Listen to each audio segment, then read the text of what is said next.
Pag-usapan natin itong si Chito Victolero. Naku po, ito na naman tayo. Issue na ngayon yan dati nung pang Commissioner's Cup. At ito na naman, lumulutang na naman itong pangalan ni Coach Chito Victolero.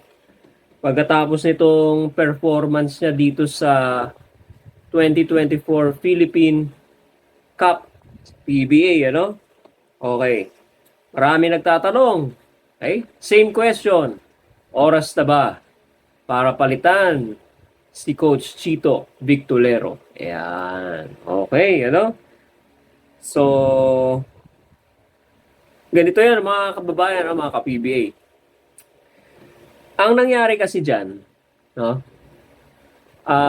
Binigyan pa ng isa pang pagkakataon itong si Coach Chito dito sa Philippine Cup na mapa-champion sana itong Magnolia Hotshots. Okay? So, bigyan pa namin kayo ng isang chance. Yan ang mga usap-usapan sa mundo ng basketball. At pagka hindi ka namin o hindi namin nakitaan ng improvement or hindi mo napa-champion ang Magnolia Hotshots, chuchugihin ka na namin. Okay, papalitan ka na namin. Yan yung mga usap-usapan dyan. Yan ang malakas na alingas-ngas nun sa PBA nung Commissioner's Cup pa lang, after the Commissioner's Cup nung natalo sila sa San Miguel. Kasi nga naman, ang ganda ng performance mo sa eliminations, pagdating sa finals, doon ka babagsak.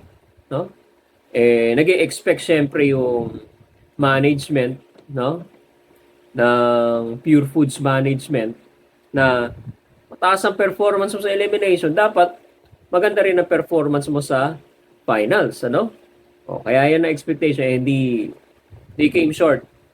Okay? So, binigyan ulit ng isa pang chance. Ngayon, Commissioner's Cup. Okay? Kaya lang hindi na naman champion.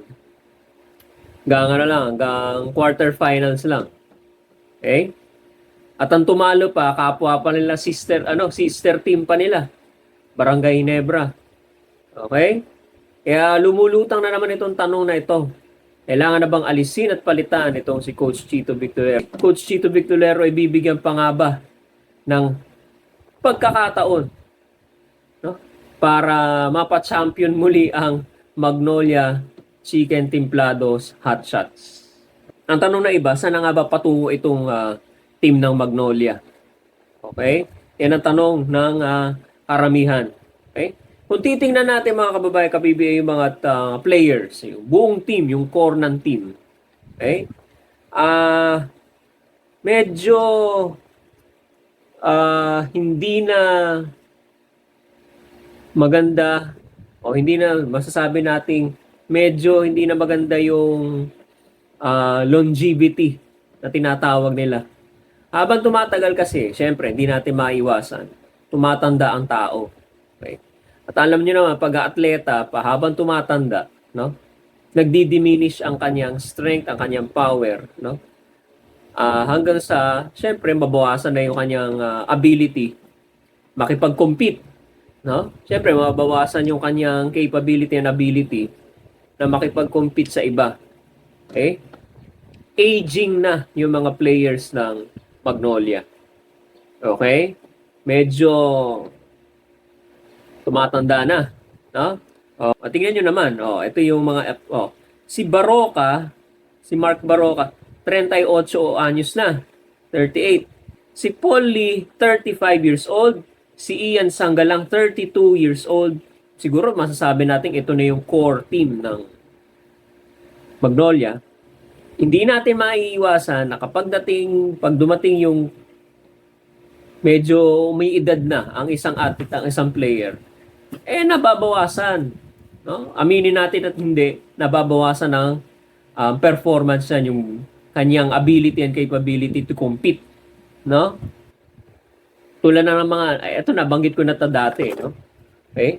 Pwedeng kausapin, ewan ko pwedeng kausapin ni Coach Chito Victolero, kung siya pa ang magiging coach or nung bago, si si long hair, si Al Francis Chua, na bigyan-bigyan mo naman kami ng magandang player, yung matinong player na talagang big time player. Okay? Kung mapapansin mo sa Magnolia, parang hindi nadadagdagan ng ng improvement or something, walang rebuild team rebuilding. Ayan, ayan, naalala ko na. Parang walang hindi nare-rebuild yung team nila. Sila't sila rin. Boss Ramon, baka naman pwede sabihin ni Coach Chito, kausapin, mag-meeting kayo. Okay. Ako po ba'y tatanggalin nyo na? O, di doon sa kahit kung ako natanggalin nyo, yung susunod na coach para na lang may mai-suggest ako, bigyan nyo naman kami ng player na matindi, yung bigatin or from the draft or trade, kung saan nyo man kukunin yung bagong player na yan.